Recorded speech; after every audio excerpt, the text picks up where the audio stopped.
disobedient. Yeah, but the story in that, we know that they are disobedient, but the story in that for us is to show us the mercy of God. And during these 40 years, even though God did not come down and kill them like we did in Sodom and Gomorrah, his mercy was interspersed with their disobedience. And Moses knew that. And as we see that, that's why I asked God, that's why I told God, say, block my name if you don't forgive them, because why?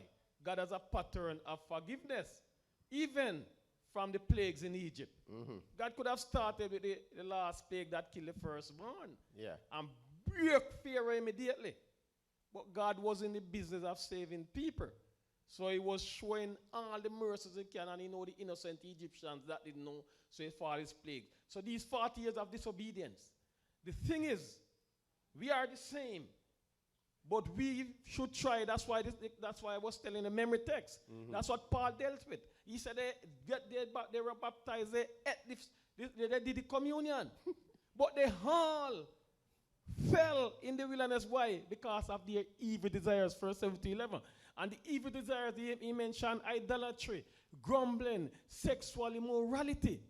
We are plagued with the same thing now. So Paul is saying we can do the same thing. But if we have these evil desires, we will fall the same way. The Bible said the memory text said the evil desire of the children was because they look at their neighbors. And what God give them, right, was good, but they start to look at their neighbors and they start to say, man, the neighbor have 3 wives, why we can't have 3 wives? That was the problem.